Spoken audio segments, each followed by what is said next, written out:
तेरे ही नाम से आगाज़ कर रहा हूँ मैं, तेरे ही नाम से आगाज़ कर रहा हूँ मैं। अल्हम्दुलिल्लाहि रब्बिल आलमीन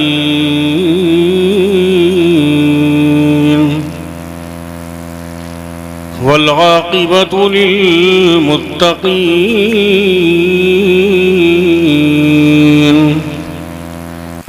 वस्सलातु वस्सलामु अला सय्यिदिल अंबियाइ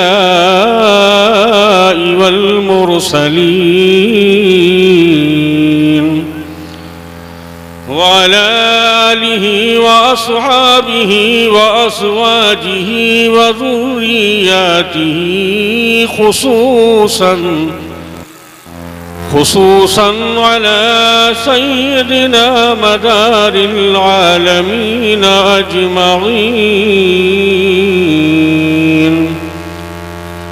अम्मा बादु फ़अऊज़ु बिल्लाहि मिनश शैतानिर रजीम।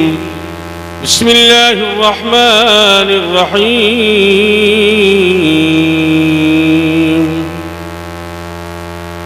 कुल्लु मन अलैहा फ़ान व यब्क़ा वज्हु रब्बिका ज़ुल जलाली वल इकराम।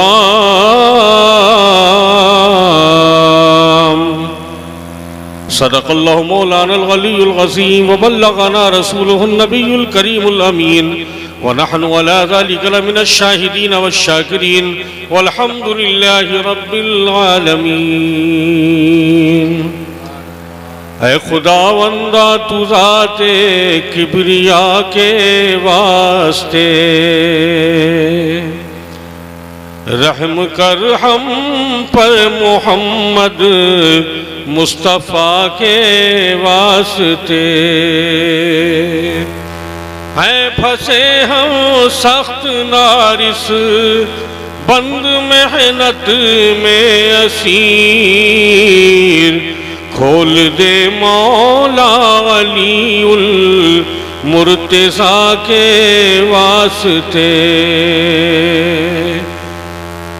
दूर कर रंजो अलम हज़रत हुसैन करबला और हुसैनुल आबिदीन बासफ़ा के वास्ते। बावकार सामईन, मुअज़्ज़ज़ हाज़रीन, आइए हम और आप सब मिलकर सबसे पहले बारगाह सरवरे कौनैन फ़ख्रे दारैन जद्दे हसनैन जाने कौनैन इमामुल अंबिया वल मुरसलीन सय्यदुल मुरसलीन शफीउल मुज़निबीन अनीसुल गरीबीन राहतुल आशिकीन सय्याह लामका चारा साजे दर्द मंदा शफीए आसियाँ बेकसों के कस बेबसों के बस हमारे और आपके आका अल्लाह के महबूब जनाब मोहम्मद रसूलुल्लाह सल्लल्लाहु अलैहि वसल्लम की। भैया मौका है, जल्दी जल्दी आगे खिसक कर आ जाओ, बहुत जल्दी से। जो इधर उधर खड़े देखो, अब आना ही है। समझ लो कि जलसा अपनी पूरी तरीके से जवानी पर आ गया है, शबाब पर है। मेरे भाइयों जितनी जल्दी हो सके आप खड़े हो, मैंने आपको भी आवाज़ दी है। तशरीफ तदूम बिदवामिल मलिकिल हय्यिल क़य्यूम सलातु व सलामुन अलैका शहज़ादे क़ुत्बुल मदार सादात मकनपूर शरीफ हज़रत अल्लामा मौलाना पीर तरीक़त रहबर राह शरीयत हज़रत क़िबला सैयद नूरुल अख़यार मियाँ साहब जाफ़री मदारी मद्दसल्लाहु नूरानी। वहीं दूसरी जानिब पीर तरीक़त रहबर कामिल रहबर राह शरीयत हज़रत अल्लामा मौलाना ज़िया मियाँ साहब ज़ियाउल अनवार साहब क़िबला मद्दसल्लाहु नूरानी तशरीफ़ फरमा है। वहीं आपके शहज़ादे शायर इस्लाम मद्दाह खैरुल अनाम जनाब सैयद उशाकुल अनवार साहब क़िबला मद्दसल्लाहु नूरानी जलवा फरमा है। अल्हम्दुलिल्लाह, ये हम लोगों की सादत और हमारी खुशकिस्मती है कि प्यारे आका अलैहिस्सलाम ने इरशाद फरमाया था कि कुरान और अहले बैत को मजबूती से थामे रहना। क्या फरमाया था? कुरान और अहले बैत को मजबूती से थामे रहना, गुमराह नहीं होगे। अब जो हमें गुमराह कहता है वो अपने आप को देखे कि कहीं वो तो गुमराह नहीं हो गया है। भाई हमारे हाथों में तो सादात का दामन है और अल्हम्दुलिल्लाह हमारा कोई स्टेज ऐसा होता होगा और कोई जलसा ऐसा होता होगा कि जिसमें सादात इकराम की जलवा करी ना होती हो। हर प्रोग्राम में सादात इकराम जलवा फरमा रहते हैं। और इनके तुफैल से अल्लाह के महबूब हुजूर सरवरे कौनो मका जनाब मोहम्मद रसूलुल्लाह सल्लल्लाहु अलैहि वसल्लम का फैज़ान हमारे जलसों में झूम झूम करके बरसता है। यही सबब है कि हमारे जलसों से जो बात कही जाती है वो हक कही जाती है, जो बात कही जाती है वो सच कही जाती है, किसी की कोई दिलादारी नहीं की जाती है। ये अलग बात है कि लोग सच्ची बात को कड़वा समझ करके ये सोचने लगते हैं कि शायद मदारी हजरात कुछ बड़ी तीखे अंदाज में बोल देते हैं, बड़े अजीब से अंदाज से बोलते हैं, लेकिन वो होता हक है। तो हजरात, मैं अपनी बात को शुरू करूं। हमारे सादात मगनपुर शरीफ तशरीफ फरमा हो चुके हैं, इनकी भी नवाजिशें रहेगी इंशाअल्लाह। मैं कुछ बोलने की कोशिश करूंगा। आज हम जिनके दयार में हाजिर हैं, जिनके मज़ार पर हम हाजिर हैं, ये अल्लाह के वली ही नहीं है बल्कि वलीगर है। सुभान अल्लाह। कौन है ये? अल्लाह के वली ही नहीं बल्कि वलीगर भी है। ये जिसे चाहे उसे वली बना देते हैं। ये शहजादे कुतुबुल मदार हैं, इनकी करामतें बेशुमार हैं। ये चलते हैं तो करामत, बैठते हैं तो करामत, उठते हैं तो करामत। वो आदमी बहुत बड़ा जाहिल है जो आदमी ये कहता है कि अगर तुम अल्लाह के वली हो तो करामत दिखाओ। वो अबू जहल जैसा है, अबू जहल के साथियों में से। उसने भी कहा था प्यारे आका अलैहिस्सलाम से कि अगर आप अल्लाह के नबी हो तो कोई मोजिज़ा दिखाओ। तो प्यारे आका अलैहिस्सलाम ने वो कौन सा ऐसा मोजिज़ा नहीं था, वो कौन सा ऐसा कमाल नहीं था कि जो अबू जहल को दिखाया नहीं, लेकिन उसके दिल पर मुहर लगी थी कुफ्र की, वो ईमान नहीं लाया। सब कुछ देखने के बाद भी ईमान नहीं लाया। तो बस ये देखना चाहिए हमें अल्लाह के वली की जिंदगी में, अल्लाह के वली की सीरत में कि वो चलता है तो इत्तिबाए मुस्तफ़ा हो रही है कि नहीं हो रही है, बैठ रहा है तो इत्तिबाए मुस्तफ़ा में उसका बैठना है कि नहीं है। अगर वो खा रहा है तो सुन्नत के खिलाफ तो नहीं खा रहा है, वो चल रहा है तो सुन्नत अदा हो रही है कि नहीं हो रही है, वो उठ रहा है तो सुन्नत अदा हो रही है कि नहीं हो रही है। जो सुन्नत मुस्तफ़ा सल्लल्लाहु अलैहि वसल्लम और शरीयत मुताहरा की हद में रह करके अपनी जिंदगी गुजारे, वो कोई भी होता है अल्लाह का वली होता है, वो अल्लाह का वली होता है, वो अल्लाह वाला होता है। तो आज इनकी मदार पर हम हाजिर हैं, इनकी बारगाह में मैं 2-3 शेर पेश कर रहा हूँ, उसके बाद मैं अपनी बात को आगे शुरू करूंगा। एक मरतबा दुरूद शरीफ पढ़ लें। अल्लाहुम्मा सल्ली अला सय्यदना मौलाना मुहम्मद व आलिहि वसल्लम, सलातु व सलामुन अलैका या रसूलल्लाह या नबी अल्लाह या हबीबल्लाह सल्लल्लाहु तआला अलैहि वसल्लम। आले पाके मुस्तफा हैं हजरते सईद मदार। अरे अब तो बोलो, मुंह तो खोलो भाई, कब बोलोगे? मुफ्ती साहब का हमारे जुमला है, कहते कब बोलोगे? जब पेट में हाथ ना रहे, मुंह में दांत ना रहे। अल्लाह का जिक्र तो जवानी में कर लो जितना हो सके। बुढ़ापे में तो लोग मजबूरी में करते हैं कि नहीं करते। जवानी में करो जो मन लगे कि हाँ खुशी से कर रहे हो।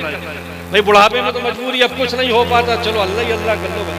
वरना बच्चे वक्त से खाना नहीं देंगे, हैं बहुएं कद्र नहीं करेंगी तो तस्वीर लेकर के बैठ गए। बादल नाखास्ता सही ला इलाहा इल्लल्लाह मुहम्मद रसूलुल्लाह ला। अरे हमारे ससुर बड़े अच्छे, सुबह ही उठ जाते हैं बेचारे, है कि नहीं? अरे पहले उठे हो तो सुभान अल्लाह। अब आज बुढ़ापे में उठ रहे हो इस लालच में कि वक्त से चाय मिल जाएगी, खाना मिल जाएगा। तो आप हजरात सुभान अल्लाह माशाअल्लाह बोलते रहें। कहो एक मरतबा मोहब्बत से सुभान अल्लाह। कि आले पाके मुस्तफा है हजरते सईद मदार। आले पाके मुस्तफा है हजरते सैयद मदार। और मुक्तदाए सूफिया है हजरते सैयद मदार। यानी ये सिर्फ सूफी नहीं है, सूफियों के इमाम हैं। मुक्तदाए सूफिया है हजरते सैयद मदार। आले पाके मुस्तफ़ा है हजरते सैयद मदार। अल्लाह की कसम, हम और आप बड़े सादतमंद हैं। हमारे हाथों में आले रसूल का दामन, हम बड़े सादतमंद हैं। हमारे हाथों में आले रसूल का दामन है। यकीनन यही हमारी बख्शिश की जमानत है। हम तड़प रहे होंगे, मचल रहे होंगे, ये अपने नाना शफी रोज़े मोश महशर साफ़ी यहूद कोशर की बारगाह में सिफारिश करेंगे, नाना ये वो हैं कि जो आपकी निस्बत से हमसे मोहब्बत करते थे, ये वो हैं कि जो दुनिया में रहकर हमारे दामन को थाम करके आपकी रहमतों की उम्मीदें लगाते थे। सरकार ये हमें गवारा नहीं, ये परेशान हो। मेरे आका फरमाएंगे, मेरे शहजादों, मैं जरूर जरूर तुम्हारी इस सिफारिश को कबूल करता हूँ, लाओ तुम्हारे चाहने वाले कहाँ हैं, तुम्हारे दीवाने कहाँ हैं, सबको ले आओ। उनकी आल जब लेकर के पहुंचेंगे, मुस्तफा कहेंगे खुदा इन्हें बख्श दे। अल्लाह फरमाएगा, जाओ मेरे महबूब, मैंने तुम्हारे आल के चाहने वालों को बख्श दिया। तो यह हमारा मुकद्दर है कि आले रसूल के दर पर बैठे हैं, आले रसूल के सामने बैठे हैं, आले रसूल मिंबर पर बैठे हैं और आले रसूल का दामन हमारे हाथों में। इस दामन की तलाश में बड़े बड़े मुक़्तदर उलमाए किराम न जाने कहां से कहां घूमे हैं, है ना। आप जानते हो आज दुनिया जिनको बहुत आला और बाला कहती है, जब उन्होंने अपने बेटे के लिए पीर की तलाश की तो सैयदों के दरवाजे को जाकर के खटखटाया, है कि नहीं। भाई हमारे पप्पू भाई बैठे हैं, इनका मेडिकल है, ये जानते हैं कौन सी वाली दवाई जर्निक है, कौन सी वाली कंपनी की है, कौन सी वाली कब काम करेगी, कौन सी कब काम करेगी। सल्ट एक ही होता है, कीमत 10 रुपए की, 8 रुपए की, 5 रुपए की, 4 रुपए की। हल ये है कि भाई सल्ट की कीमत 1 रुपए की भी होती है। ये सबको तो बांट देते हैं, लेकिन अपने लिए क्या यूज करते हैं ये तो यही जानते हैं। अब जो ये यूज करते हो बस समझ लो कि हमें तो वो ही लेनी है। अब हम तो चावल खरीदने जाते चावल वाले के पास, तो हम मालूम क्या कहते हैं, वो पूछता है कौन सा चाहिए, हम कहते कोई सा नहीं चाहिए, जो तुम खाते हो वो हमें दे दो। समझे नहीं समझे। तो ये चालाकी वाली बात है कि नहीं है कि भाई आप जो खाते हो वो हमें दे दो, पैसे जो हो वो ले लो आप। तो दरे रसूल तक पहुंचने के लिए आले रसूल तक पहुंचना जरूरी है। और अल्हम्दुलिल्लाह ये मदारियों की खुशकिस्मती है कि मदारी आले रसूल के दामन से वाबस्ता है। तो आले पाके मुस्तफा है हजरत सैयद मदार, आले पाके मुस्तफा है हजरत सैयद मदार, और मुक्तदाए सूफिया है हजरत सैयद मदार, मुक्तदाए सूफिया है हजरत सैयद मदार। और इनकी मोहब्बत, इनका दामन, उसकी मैं वजाहत करना चाहता हूँ इस शेर में। तमाम लोग गौर से सुनेंगे और कुछ ना सही लेकिन सुभान अल्लाह से मुझे दाद जरूर आप हजरात देंगे। आप लोग हाथ उठाकर कहें दाद देंगे। जितने लोग राजी हैं सब हाथ उठा दें, मुझसे जो नाराज हो वो हाथ ना उठाए। माशाअल्लाह सारे हमारे पीरो जवां बच्चे सब राजी हैं, इंशाअल्लाह वो जरूर सुभान अल्लाह कह के दाद देंगे कि वो कभी राहे हिदायत से भटक सकता नहीं, वो कभी राहे हिदायत से भटक सकता नहीं, और जिस किसी के रहनुमा है हजरत सैयद मदार, जिस किसी के रहनुमा है हजरत सैयद मदार, वो कभी राहे हिदायत से भटक सकता नहीं, और जिस किसी के रहनुमा है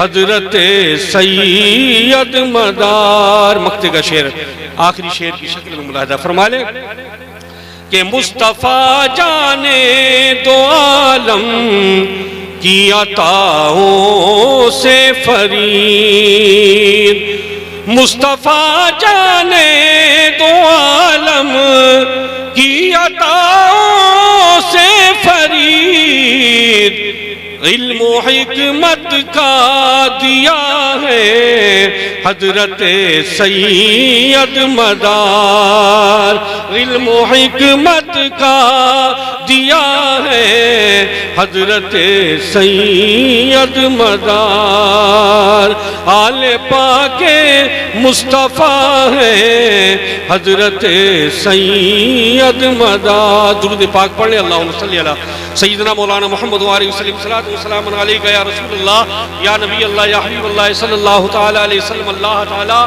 कुरान मुक़द्दस में इरशाद फरमाता है, और मैंने बड़े मौके से इन दो आयत करीमा की तिलावत का शरफ हासिल किया। आप समझ रहे होंगे कि आज मामला क्या, उर्स की महफिल है, मौलाना ने क्या 40वें की महफिल समझी है कि 20वें की समझी है कि जो आयात पढ़ करके आज इसी टॉपिक पर, इसी उन्वान पर कुछ देर गुफ्तगू की जाएगी। अल्लाह फरमाता है कुल्लु मन अलैहा फान, अल्लाह फरमाता है हर चीज फना हो जाने वाली है, हर चीज मिट जाने वाली है। वयब्का वजहु रब्बिका ज़ुल जलाली वल इकराम, और बाकी रहने वाली जात अल्लाह रब्बुल इज्जत की है। अल्लाह के सिवा कुछ भी बाकी नहीं रहेगा। न तुम बाकी रहोगे, न हम बाकी रहेंगे, न जमीन बाकी रहेगी, न जमान बाकी रहेगा, न आसमान बाकी रहेगा, न अर्श बाकी रहेगा, न फर्श बाकी रहेगा, कुछ बाकी नहीं रहेगा। छोटी सी बात, कुछ बाकी नहीं रहेगा, अल्लाह रहेगा, अल्लाह के सिवा कोई बाकी नहीं रहेगा। तो सारी चीजें फना हो जाने वाली है कि नहीं? तुम भी फना हो जाने वाले हो, मैं भी फना हो जाने वाला हूं। बिल्कुल मुशाहिदे की बात है। आप देखते हो 40 साल, 50 साल, 60 साल, 70 साल, 80 साल, 90 साल गुजारने के बाद हमारा अजीज, हमारा करीब, हमारा रिश्तेदार हमसे जुदा हो जाता है। उसको अपने कांधों पर लेकर के जाते हैं, नमाज जनाजा पढ़ते हैं, उसके बाद उसकी तदफीन अमल में आती है, उसको रख कर के चले जाते हैं, तीजा करते हैं, 10वां करते, 20वां करते, 40वां करते, छमाही करते, बरसी करते, 1 वर्ष तक बड़े अच्छे से याद करते। उसके बाद धीरे धीरे हम क्या करते हैं? भूल जाते। बोलो भूल जाते कि नहीं भूल जाते? दादा का इंतकाल कब हुआ है याद? सैयद मुराद मियाँ का इंतकाल कब हुआ? मदार मियाँ का इंतकाल कब हुआ? पता है नहीं कि नहीं पता? 1944 में, शायद 40 में। तो ये 1940 में इंतकाल हुआ, ये तो हमें मालूम है, लेकिन हमें अपने दादा की तारीख मालूम नहीं है। हमें अपने दादा की तारीख मालूम नहीं, अपने वालिद की तारीख मालूम नहीं, हम भूल जाते हैं। तो दुनिया फना हो जाने वाली है, बाकी रहने वाली जात अल्लाह की है। बेशक औलिया अल्लाह को मौत आती है, लेकिन एक आन के लिए आती है, और जब उनका विसाल हो जाता है तो उनका इख्तियार, उनका इख्तियार और बढ़ जाता है, पहले से भी ज्यादा बढ़ जाता है। और इनकी शख्सियत तो वो शख्सियत है कि ये मजजूबे कामिल भी हैं, वली कामिल भी हैं, ये होश वाले भी हैं, और ये जज्ब वाले भी हैं। और मजजूब का आलम ये होता है, मजजूब की कैफियत ये होती है कि बहुत सारी मर्तबा वो ऐसी हरकतें करता है, वो ऐसे अफ़आल करता है कि लोग उससे दूर भागे, लेकिन जो जानते हैं वो दूर नहीं भागते, उसके करीब जाते हैं। तो ये मजजूब हैं, और मजजूब का आलम ये होता है कि अल्लाह ताला इनको जिस्में इंतकाली अता फरमाता है। क्या देता है? जिसमें इंतकाली देता है। इंतकाली जिस्म का मतलब यह है कि एक वक्त में कई जगह उस शख्सियत को आप देख सकते हो।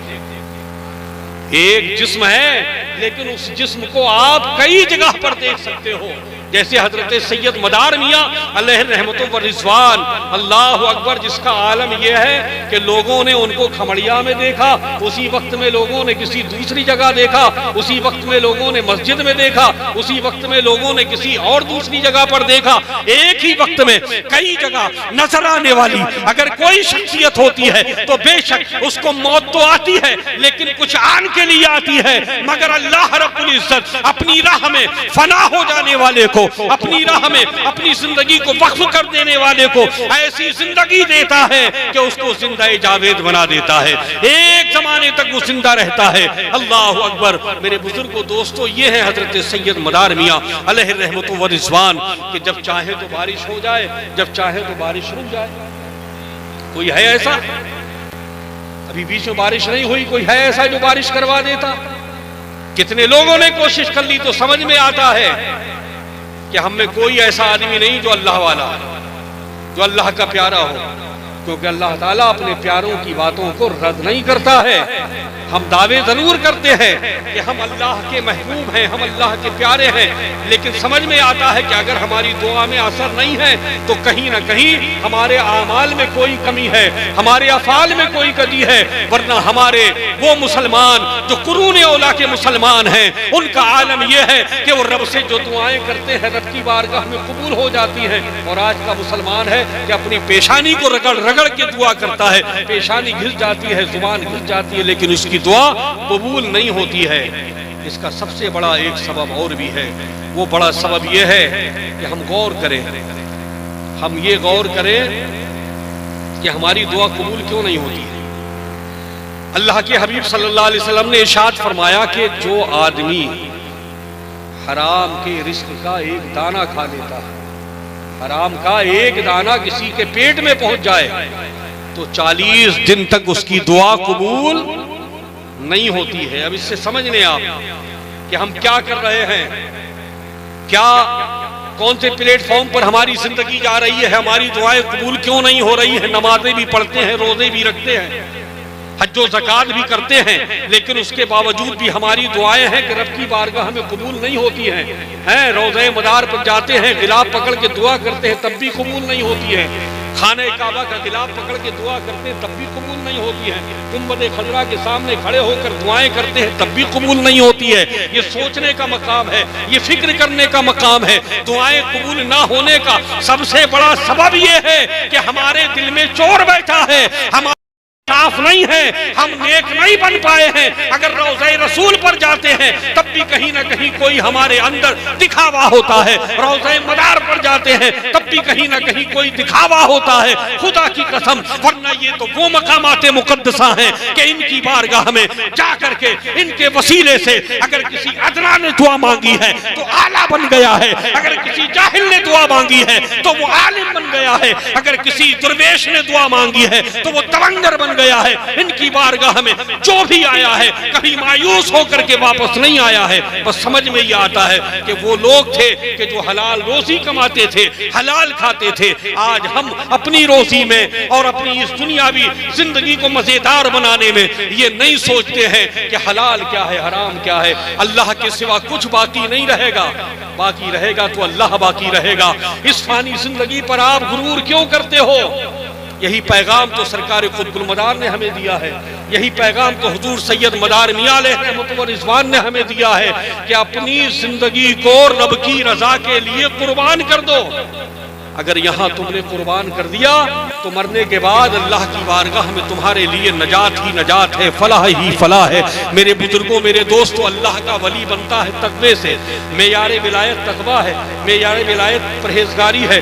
जो आदमी परहेजगार है, जो मुत्तकी है, वो आदमी अल्लाह का वली होता है। अब अगर मर्द कोई परहेजगार है तो वो अल्लाह का वली, और अगर कोई औरत परहेजगार है तो वो अल्लाह की वलिया बन जाती है।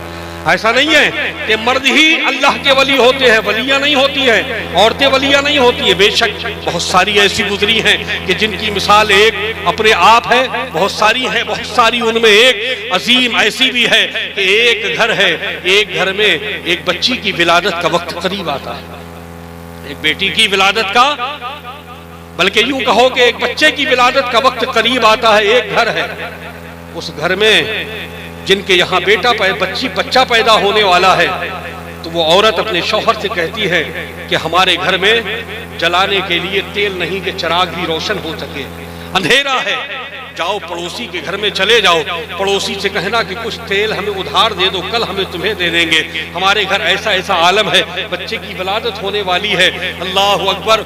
वो बेचारे जाते हैं, उसके दरवाजे पर कुछ देर खड़ा होने के बाद वापस आ जाते हैं।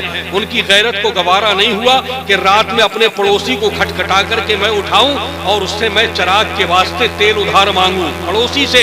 ऐसी मजबूरी में एक तो ये कि परेशान ना हो, और दूसरी बात ये कि उससे मैं तेल उधार इस्तगफार मांगूं। वहां से वापस आए और अपनी बीवी से बड़े प्यार से कहा, ऐ बीवी, मैंने बहुत कोशिश की, मैंने खटखटाया, लेकिन उन्होंने दरवाजा नहीं खोला। खैर, अल्लाह अल्लाह करके उनके घर में बच्चे की विलादत हुई। जब उजाले में देखा गया, समझ में आया, तो पता ये लगा कि उनके घर में बेटी पैदा हुई है। सुभान अल्लाह। कौन पैदा हुई है? बेटी पैदा हुई है। इससे पहले 3 बेटियां पैदा हो चुकी थी, अब ये चौथी पैदा हो गई। इससे पहले उनके घर में 3 बेटियां थी, एक को बर्दाश्त किया, दूसरी मर्तबा इंतजार था अल्लाह बेटा देगा, दूसरी हो गई, अल्लाह बेटा देगा, तीसरी हो गई। अब तो यकीन ही था कि अल्लाह बेटा देगा, लेकिन चौथी भी बेटी हो गई। बाप भी बड़ा बदसन हो गया, बड़ा गुस्सा में दीवाना हुआ और कहने लगा कि अब इसका नाम मैं क्या रखूं, क्या रखूं, क्या रखूं। कहा जब ये चौथी है तो इसका नाम भी चौथा ही रख दूं। राबिया रख दिया। सुभान अल्लाह। क्या नाम रख दिया उसका? राबिया नाम रख दिया। तू चौथी है। अल्लाह अकबर। प्यारे आका अलैहिस्सलातु व तस्लीम जब वो सोए तो रात को ख्वाब में आ गए। मुस्तफा जाने कौने ने लहे तहियतो व तस्लीम ने इरशाद फरमाया, ऐ राबिया के बाप, ऐ राबिया के बाप, तू अपनी किस्मत की महरूमी पर नाला क्यों है? तू शर्मिंदा क्यों है? परेशान क्यों है? प्यारे आका अलैहिस्सलाम को जब ख्वाब में देखा उन्होंने, तो फौरन हाथों को जोड़ा, या रसूल अल्लाह, मेरी खता माफ हो, मैंने जोश और जज्बात में ऐसा किया, आप ही कोई नाम मुंतखब फरमा दे। मैंने तो उसका नाम गुस्सा में चौथी ही रख दिया है, उसका नाम राबिया ही रख दिया है। प्यारे आका अलैहिस्सलाम इरशाद फरमाते, नहीं नहीं, तुमने चौथी नाम रख दिया, राबिया नाम रख दिया, तो तुम फिक्र ना करो, इंशाअल्लाह ताला अल्लाह ताला तुम्हारी इस राबिया को वो मकाम अता फरमाएगा कि रहती दुनिया तक एक औरतों की तारीख जब लिखी जाएगी, नेक वलियों की तारीख लिखी जाएगी, तो राबिया का नाम सुनहरे लफ्जों में लिखा जाएगा, दुनिया उन्हें राबिया के नाम से जानेगी। एक काम करो, परेशान मत हो, सुबह का वक्त हो, सुबह उठ करके बेदार होना और खलीफा के दरबार में चले जाना। खलीफा तुम्हारा इंतजार करेगा। आज से ये राबिया तुम्हारे घर में नहूसत बन करके नहीं आई है, रहमत बन करके आई है। ये तुम्हारे लिए खैर व बरकत बन करके आई है। या रसूल अल्लाह, मुझे क्या करना मेरे सरकार, आप मेरे ख्वाब में आ गए, मेरे घर में आ गए, यही मेरे लिए बहुत बड़ी बात। मेरे आका फरमाते, नहीं, तुम खलीफा के दरबार में जाना, आगे जो मामला होगा वो होगा, बस वहां जाकर के बता देना। मुझे मुस्तफा जाने कौनैन अलैहि तहियतु व तस्लीम ने भेजा है। उसी रात में खलीफा ख्वाब में देखता है, प्यारे आका अलैहिस्सलाम तशरीफ लाते हैं, इरशाद फरमाते हैं कि हर जुमे की रात को तुम मुझ पर 100 मरतबा या 1000 मरतबा दुरूद पाक पढ़ा करते थे। इस मरतबा, इस जुमे की रात को तुमने मुझ पर दुरूद नहीं पढ़ा, तुम्हारे ऊपर अब उसका तावान ये है, उसका अज्र ये है, उसका बदला ये है कि आने वाले सुबह मेहमान को तुम खूब अशरफिया देना, ताकि उसकी जिंदगी कामयाब और कामरा हो जाए, उसके माशी हालात बेहतर हो जाए। अब सुबह का इंतजार खुद खलीफा कर रहा है कि आने वाला कब आएगा, आने वाला कब आएगा। सुबह हुई, दरबान ने कहा, कहां से आए हो? कहा बस खलीफा को बताओ कि किसी ने मुझे भेजा है। खलीफा खुद वहां से आया, कहा आपको किसी और ने नहीं, सैयदुल कौनैन नूरे मुजस्सम रहमत आलम जनाब मोहम्मद रसूलुल्लाह सल्लल्लाहु अलैहि वसल्लम ने भेजा है। आइए आइए अंदर तशरीफ ले आइए। खलीफा इस्तकबाल करता हुआ लेकर के गया, अपने साथ में तख्ते मुरस्सा पर बिठाया और बिठाने के बाद में खूब इनाम इकराम दिया, उसको अशरफिया दी और वो अशरफिया लेकर के वापस आ गए। यही राबिया बसरिया अपने जमाने की एक ऐसी गैरत नाहिद बनी कि इसकी आवाज जहां तक पहुंचती थी, चरिंदो परिंद सुनते थे, तो सुनने के बाद में एक ही आवाज पर लब्बैक कह के हाजिर हो जाते थे। ये कोई मर्द नहीं बल्कि एक औरत है कि जो अल्लाह रब्बुल इज्जत की हो जाती है तो अल्लाह की रहमतें उसकी हो जाती हैं, अल्लाह की बरकतें उसकी हो जाती है। जब वो पकड़ती है तो खुदा उसका हाथ बन जाता है, जब वो देखती है तो खुदा उसकी आंख बन जाता है, जब वो बोलती है तो खुदा उसकी जुबान बन जाता है, जब वो कुछ उठाती है तो खुदा बंदे कुद्दूस उसका जिस्म बन जाता है। अल्लाह अकबर। मेरे बुजुर्गों हजरते राबिया बसरिया रात की तन्हाइयों में अल्लाह रब्बुल इज्जत की इबादत और इयादत करती है। एक चोर आदमी था, रोजाना चोरी किया करता था, रोजाना चोरी किया करता था, रिकॉर्डधारी चोर था। कभी उस आदमी की चोरी में कोई नागा नहीं हुआ था। जब कभी पहुंचा किसी के घर में तो जाते ही कामयाब होकर के वापस आता था, कभी पकड़ा नहीं गया था, कभी उसका रिकॉर्ड टूटा नहीं था, कोई रात चोरी से खाली नहीं गई थी। दिन में देखता था, रात को जाकर के दाखिल हो जाता था, दिन में देख लिया, रात में जाकर के दाखिल हो गया। जब दाखिल हुआ तो वहां जो चौकीदार था, चौकीदार बेदार हो जाता है। चोर में, चौकीदार में वो गुत्थम गुत्था होती है, दोनों आपस में एक दूसरे को पकड़ते हैं, गिराते हैं, उठाते हैं। गर्द के चोर वहां से भागता है और जंगल की तरफ रवा और दवा हो जाता है। गांव के लोग थे, शहर के लोग थे, उसके पीछे पीछे दौड़े, कुछ दौर तक तो दौड़े, लेकिन वो चोर उनकी नजरों से रूपोश हो गया। सुनिए मेरे बुजुर्गों, दोस्तों, अल्लाह वालों की बारगाह से क्या नहीं मिलता है। अल्लाह वालों की अगर चश्मे करम हो जाए तो बिगड़े मुकद्दर बन जाते हैं। चश्मे करम हो जाए तो अल्लाह वालों के वसीले से अल्लाह ताला हमारी उन बिगड़ियों को बना देता है जो कहीं नहीं बनती हैं। उन मरीजों को शिफा दे देता है जिनको दुनिया बेइलाज कर देती है, लाइलाज कह देती है। अल्लाह अकबर। ये चोर रात में अंधेरे में पगडंडी पर भागे जा रहा है, सैर सैर मेड़ मेड़ चल रहा है। इसके दिल में एक ख्याल आता है, ऐ मेरे परवरदिगार, आज तक कभी मैं चोरी में नाकाम नहीं हुआ। मैं चोरी करने कहीं पर भी गया हूँ, किसी जगह गया, कभी नाकाम नहीं लौटा। है मेरे परवरदिगार, आज की रात भी मैं नहीं चाहता नाकाम हूँ। मुझे कहीं कोई बस्ती मिल जाए, मुझे कोई शहर मिल जाए, मुझे कोई कस्बा मिल जाए जहाँ दाखिल हूँ और दाखिल होने के बाद में मैं चोरी करूँ और कामयाब हो जाऊँ। उसको दूर से टमटमाती हुई एक मुद्दहम सी रोशनी दिखाई देती है। उस रोशनी की तरफ तेजी से अपने कदमों को रवा और दबा करता है और जब उस रोशनी के करीब पहुँचता है, सुनो मेरी बाओ बहनों, आप सुनने आई हो तो ये भी सुनो और एक पैगाम लेकर के जाओ। मेरे भाइयों, आप भी सुनो, अपनी माँ और बहनों को सुनाओ कि वो रात का अंधेरा सुबह सादिक करीब है, बस सुबह सादिक की पौ फटने वाली है। वो क्या देखता है कि उस चिराग जहां रखा हुआ है वो एक झोपड़ी पड़ी हुई है। एक झोपड़ी के अंदर चिराग उसके दरवाजे पर रखा था कि जो फड़क रहा था कब बुझ जाए। जब उसमें दाखिल होकर के देखता है तो उसमें एक औरत है जिसके बाल सन से ज्यादा सफेद हैं। अल्लाह अकबर। मुसल्ले पर बैठी हुई अल्लाह अल्लाह की सदाएं बुलंद कर रही है। मुसल्ले पर बैठी हुई रब्बे कायनात की तस्बीह व तहलील कर रही है। ये चोर उसकी झोपड़ी में दाखिल हुआ, इधर देखा उधर देखा, एक पुराने और बोसीदा कपड़ों की उसको एक तो गठरी दिखाई दी। उसने गठरी को उठाया और उसमें देखा तो पुराने कपड़े थे, उस बूढ़ी औरत के कपड़े, उनको वहीं छोड़ा और इधर उधर देखा तो एक पानी की मटकी दिखाई दी। इसके अलावा कुछ नहीं था। महरूम होकर के, मायूस होकर के वहां से कदम अपने बाहर निकालना ही चाहता है। अभी एक कदम निकाला है, दूसरा उठाना ही चाहता है। बड़े प्यार से उस रात के अंधेरे में, उस रात के सन्नाटे में एक बूढ़ी औरत कहती है, बेटा बेटा। कहा अम्मा, कहा कुछ तो लिए जाओ। सुभान अल्लाह। नारे तकबीर, नारे रिसालत, नारे हैदरी, नारे हैदरी। दम मदार फैजाने मदारुल आलमीन, फैजाने मदारुल आलमीन। उर्से सैयद मदार बाबा, उर्से सैयद मदार बाबा, हुजूर मुबल्लिग़े मदारियत। नारे तकबीर, नारे रिसालत। बूढ़ी औरत कहती है कि बेटा कुछ तो लिए जाओ। वो चोर कहता है कि अम्मा कुछ है भी तुम्हारे पास? मैंने तो सब देख लिया, पूरी झोपड़ी आपकी खंगाल ली, कुछ नहीं मिला। पुराने कपड़ों की एक गठरी है और एक मटकी रखी है, इसके अलावा कुछ नहीं है। मैंने सब देख लिया, मेरे पास इतना टाइम नहीं है, मैं आगे जा रहा हूँ। कहा तुझे क्या चाहिए? कहा मुझे कामयाबी चाहिए। कहा कैसी कामयाबी? कहा वो कामयाबी जो अभी तक मुझे मिलती रही है, मुसलसल कामयाबी, लगातार कामयाबी। कहा बेटा अगर तुझे वो मुसलसल कामयाबी यहीं से मिल जाए तो? कहा अम्मा मैं तो इसी तलाश में ही तो निकला हूँ, इसी जुस्तजू में ही तो हूँ कि मैं मुसलसल कामयाब हो जाऊं, कोई भी रात मेरी चोरी से खाली ना जाए, मेरा रिकॉर्ड बन जाए। कहा बेटा मैं जैसा कहूं अगर वैसा तुम करोगे तो आज की रात तुम्हारा ऐसा रिकॉर्ड बनेगा कि हमेशा रहती दुनिया तक लोग तुम्हारे उस रिकॉर्ड को याद रखेंगे। कहा अम्मा करना क्या है? देखो देखो ये है अल्लाह वाले, ये है अल्लाह वाले कि इनके दर से हमें क्या नहीं मिलता।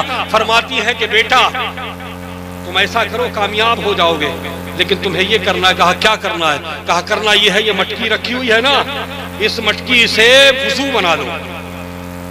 उसने उठाया और मटकी को दाहिनी तरफ रख दिया। बूढ़ी अम्मा ने कहा बेटा जब वुजू बनाते हैं तो पानी का बर्तन कहाँ रखते हैं? बाईं तरफ रखते हैं, दाहिनी तरफ नहीं रखते हैं। अरे जब वुजू बनाते हो तो पानी किधर रखते हो बताओ? बाईं तरफ रखोगे कि दाहिनी तरफ? बाईं तरफ। अगर दाहिनी तरफ रखे हो तो बाईं तरफ। वो औरत कहती है कि बेटा पानी का लोटा कहाँ रखो? अपने बाईं तरफ रख लो। कहा अच्छा अम्मा याद आया बाईं तरफ ही रखना चाहिए। कहा वुजू बना लो। कहा अम्मा वुजू भी भूल गया हूँ, वुजू कैसे बनाऊं? तुम में से कोई नौजवानों में से कोई बताएगा वुजू का तरीका? कोई बता सकता है? नारे मदार लगा सकते हो? दम मदार, माशाअल्लाह। हमने यही काम किया है, आपको सिर्फ नारा ही दिया है। हमने आपको ये बताया ही नहीं है कि वुजू कैसे बनाना है। हमने आपको ये बताया नहीं है कि नमाज हमें कैसे पढ़नी है। अरे जब वुजू बनेगा, नमाज पढ़ोगे तभी तो मदार खुश होंगे। मदार पाक ने इरशाद फरमाया था कि टूट जाए जिसे टूटना हो, जुड़ जाए जिसे जुड़ना हो। जो मेरे प्यारे आका जनाबे मोहम्मद रसूलुल्लाह का नहीं है वो मेरा नहीं है। और मुस्तफा फरमाते हैं कि नमाज में मेरी आंखों की ठंडक है। सुभान अल्लाह। नारे तकबीर, नारे रिसालत, नारे हैदरी, नारे हुसैनी, दमदार, फैज़ाने मदारुल आलमीन, मसलक इमाम आज़म, उर्स सैयद मदार मियाँ, हुजूर मुबल्लिग मदारियत, फ़ख्र मदारियत, शेर मदारियत, उस्तादुल उलमा, नारे तकबीर। खैर उस बूढ़ी औरत ने फरमाया कि बेटा वुजू ऐसे करो कि अपने बाईं तरफ की मटकी रखो, उसके बाद 3 मरतबा अच्छे से अपने हाथों को गट्टों तक धुल लो, 3 मरतबा कुल्ली कर लो, नाक में पानी चढ़ाओ, उसके बाद 3 मरतबा अपना अच्छा सा चेहरा धुल लो। बाल उगने की जगह से थोड़ी के नीचे तक, इस कान की लोर से इस कान की लोर तक ये चेहरा है, इसका धुलना फर्द है, इसको अच्छे से धुल लो। कहा अच्छा अम्मा ये भी धुल लिया, फिर क्या करूं? कहा अपना दाहिना हाथ पहले कोनियों समेत धुल लो, फिर बायां धुलो, कोई जगह सूखी ना रह जाए। कहा अम्मा अब क्या करूं? कहा कम से कम चौथाई सर का मसा ही कर लो, पानी लो और अपने सर से हाथ को फिरा लो, बस समझ लो तुम्हारा मसा हो गया। कहा अम्मा कर लिया। कहा अब क्या करना? कहा बेटा इसमें वुजू के 3 फर्द भी अदा हो गए, अब चौथा रह गया, बाकी सुनन और वाजिबात भी अदा हो गई हैं, मुस्तहब्बात भी हो गए। अब ऐसा करो अपना दाहिना पांव पहले गट्टों समेत धुलो, फिर उसके बाद बायां पांव गट्टों समेत धुलो, ये वुजू का चौथा फर्द है। उसने कहा अम्मा मैंने देख लिया, सुन लिया और मैं ऐसे ही करूंगा, आइंदा इंशाअल्लाह ध्यान रखूंगा। अरे वो चोर था, इशारे में देखो वुजू बनाना भी सीख गया। इशारे में क्या हो गया?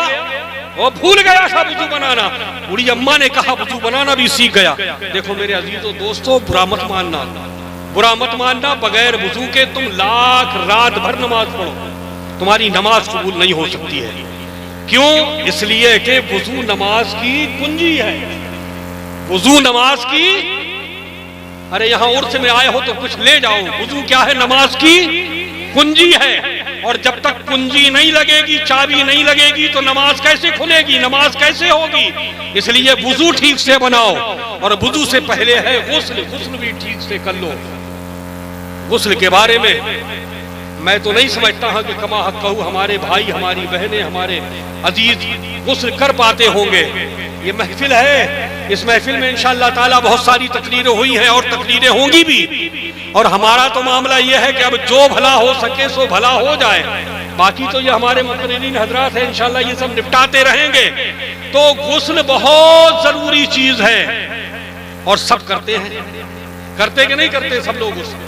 तो गुस्ल का मामला यह है कि जब आप नापाक हो जाओ, एक तो गुस्ल फर्द होता है, एक गुस्ल वाजिब होता है और एक गुस्ल होता है सुन्नत। जुमे के दिन जो गुस्ल करते हो आप, वो सुन्नत भी हो सकता है। अगर आप जुनबी नहीं हुए हो, आप नापाक नहीं हुए हो, तो वो सुन्नत अदा हो जाएगी। खैर मैं अर्ज ये करना चाहता हूं कि गुस्ल करना फर्ज भी है, वाजिब भी है और सुन्नत भी है। अगर आप पर गुस्ल फर्द हो जाए, वाजिब हो जाए, तो बताओ गुस्ल आप कैसे करोगे? आपने देखा है लोगों को, लोटा लिया, लुटिया लिया, डब्बा लिया और यूं ही खड़े हुए नल के सामने, न कुल्ली की ठीक से, न ठीक से उस नापाकी की जगह को धोया और उसके बाद पानी डालना शुरू कर दिया। अल्लाह अकबर, इस तरह गुस्ल नहीं होता है। गुस्ल का तरीका बेहतर यह है कि जब कभी नापाक हो जाए या आप जब भी गुस्ल करें तो बेहतर यह है कि आप सबसे पहले अपने आधे जिस्म को अच्छे से धो लें। अच्छे से धोने के बाद में जैसे वुजू करते हैं वैसे ही वुजू बना लें, करते हैं वैसे ही वुजू बना लें। उसके बाद अपने दाहिने मुट्ठे से पानी डालें, फिर बाएं पर डालें, फिर अपने सर से डालें। पूरे जिस्म में पानी हर हर जगह पहुंच जाए, कोई जगह सुई के नाके के बराबर भी खुश्क न रह जाए। अगर खुश्क रह गई तो गुस्ल नहीं होगा, गुस्ल नहीं होगा तो वुजू नहीं होगा, और वुजू नहीं होगा तो नमाज नहीं होगी। बूढ़ी औरत तालीम देती है, उसके बाद कहती है कि अरे बेटा अब एक काम करो। कहा क्या करना है? कहा ये मुसल्ला बिछा है, इस मुसल्ले पर खड़े हो जाओ। कहता है अम्मा खड़ा हो गया। कहा क्या करना? कहा अल्लाह अकबर कह के नियत बांध लो। उसने अल्लाह अकबर कह करके नियत बांध ली। इधर उसका नियत बांधना था, उधर उस बूढ़ी औरत ने अपने आंचल को अपने हाथों में लिया। अर्ज किया है परवरदिगार, इस झूठे आदमी को, इस बिगड़े हुए आदमी को, इस नाकाम आदमी को, इस बदनाम आदमी को यहाँ तक तो लाना मेरा काम था। इसके आगे राह हिदायत दिखाना तेरा काम है। यहाँ तक लाना मेरा काम था। इसके आगे नेक बनाना तेरा काम है। अल्लाह रब्बुल इज्जत ने उस वलीए मोमिना कामिला की दुआ को अपनी बारगाह में कबूल किया। जिसको कुछ नहीं आता था, अब वो सरपट नमाज पढ़ता नजर आता। नारे तकबीर, नारे रिसालत, नारे हैदरी, नारे हैदरी, दमदार दमदार फैजाने मदारुल आलमीन उर्से सैयद मदार बाबा हुजूर मुबल्लिग़ मदारियत, नारे तकबीर, नारे रिसालत। माशाअल्लाह सुभान अल्लाह। निगाहे वली में वो तासीर देखी, निगाहे वली में वो तासीर देखी, बदलती हजारों की तकदीर देखी, बदलती हजारों की तकदीर देखी। हम अल्लाह वालों के आस्ताने पर हाजिर हैं। कोई शुबा नहीं है, कोई शक नहीं कि हमारी तकदीर ना बदल जाए। बस शर्त यह है कि अल्लाह वालों के वसीले से मांगो। किसके मांगे? वसीले से मांगो, अल्लाह वालों के वसीले से मांगो। इंशाअल्लाह ताला अल्लाह ताला आपको अता फरमाएगा। ये सरकार कुतुबुल मदार के लाल है, सरकार कुतुबुल मदार के बेटे हैं, सरकार कुतुबुल मदार की आल है। अरे जब सरकार कुतुबुल मदार के गुलामों ने दुनिया को न जाने क्या से क्या अता कर दिया, तो क्या औलाद कुतुबुल मदार अता नहीं कर सकती है? आपके करीब में बस आखिरी बात अर्ज करूंगा, उसके बाद में इंशाअल्लाह रुखसत हो जाऊंगा। हमारे ही करीब आप आइए, बहेड़ी के करीब में एक जगह है मदनापुर। एक जगह क्या है? मदनापुर गांव से मिला हुआ है एक मकाम रोजा है, उसका नाम है पद्मी। वहां पर हुजूर सरकार सैयदना बदीउद्दीन कुतुबुल मदार जिंदा शाह मदार रज़ी अल्लाह तआला अन्हु के एक खलीफा हैं, खलीफा अजल, जिनका नाम है हजरत बाबा चेतन शाह मदारी। कौन है? हजरत बाबा चेतन शाह मदारी। जब माखन सिंह मुसलमान हो गया, जिसको मखना देव कहते हैं ना, उसने अर्ज किया था कि सरकार मेरे पास बहुत सारा माल है, अगर आप कहो तो मैं आपकी खिदमत में पेश कर दूं। तो हुजूर सरकार कुतुबुल मदार रज़ी अल्लाह तआला अन्हु ने हजरत चेतन शाह बाबा रहमतुल्लाह अलैह से फरमाया था कि ऐ चेतन शाह अपना जरा कमाल दिखाओ। इस माखन सिंह को अपना कमाल दिखाओ, जिसका नाम आपने खैरुद्दीन रखा था, और उसी के नाम से मखनपुर शरीफ का नाम पुराना खैराबाद है। उसके बाद फिर माखन सिंह, मक्खन देव, मक्खन सिंह होता हुआ मखनपुर हुआ, फिर मखनपुर हो गया जी। तो मेरे दोस्तों अजीजों, हुजूर सरकार कुतुबुल मदार रज़ी अल्लाह तआला अन्हु ने इरशाद फरमाया, हे चेतन शाह जरा अपना कमाल तो दिखाओ। मदार के गुलामों को सोने की जरूरत नहीं है, मदार के गुलामों को माल की जरूरत नहीं है। फरमाते हैं सरकार बेशक। माखन सिंह से कहा कि अपनी आंखों को बंद करो। उन्होंने आंखें बंद की, कहा अब आंखों को खोलो। जब उन्होंने आंखें खोली तो क्या देखते हैं कि आसमान भी सोने का दिखाई देता है, जनूब में भी सोना है, शिमाल में भी सोना है, पूरब में भी सोना है, पश्चिम में भी सोना है। जहां जहां तक निगाह काम करती है वहां वहां सोना है। अर्ज करने लगे बेशक सरकार, अरे आपकी गुलामी जिसको मिल जाए तो ये सोना उसकी कदमों में पड़ा रहता है। चेतन शाह वली फरमाते हैं आंखों को बंद करो, फिर खोलो। आंखें बंद की, खोली तो देखा कि अब सोना नहीं, सरकार कुतुबुल मदार के कदमों में गिर जाते हैं और कहते हैं कि मेरे आका, मेरे सरकार, अगर आपकी इख्तिदार का, आपके इख्तिदार का ये आलम है तो नबियों के ताजदार के इख्तिदार का आलम क्या होगा? इस बार का जब ये आलम है उस बार का आलम क्या होगा? कलमा तौहीद और शहादत पढ़ा, अशहदु अल्ला इलाहा इल्लल्लाह व अशहदु अन्ना मुहम्मदन अब्दुहु व रसूलुहु। माखन सिंह मुसलमान हो गया। ये करामत। बेशक, सुभान अल्लाह, सुभान अल्लाह। तो ये गुलामों का हाल है, तो ये हाल की बात क्या हो सकती है। तो माखन सिंह मुसलमान हुआ, सरकार ने नाम खैरुद्दीन रखा, खैरुद्दीन से खैराबाद बना, तो मकनपुर शरीफ है उन्हीं के नाम से मंसूब है। तो मेरे बुजुर्गों दोस्तों, सरकार कुतुबुल मदार जिंदा शाहमदार के हम गुलाम हैं और सरकार की अज़मतों पर हम जान कुर्बान करते हैं और इंशाअल्लाह अपनी जान को कुर्बान करते रहेंगे।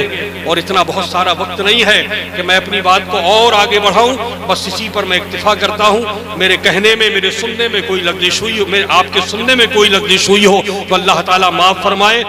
लब पे आती है दुआ बन के तमन्ना मेरी, जिंदगी शम्मा की सूरत हो खुदाया मेरी। दूर दुनिया का मेरे दम से अंधेरा हो जाए, हर जगह मेरे चमकने से उजाला हो जाए। मेरे अल्लाह बुराई से बचाना मुझको, नेक जो रहा हो उस राह पे चलाना मुझको। आमीन वमा तौफीक़ी इल्ला बिल्लाह व आखिरु दावाना अनिल हम्दुलिल्लाह। अस्सलामु अलैकुम व रहमतुल्लाह।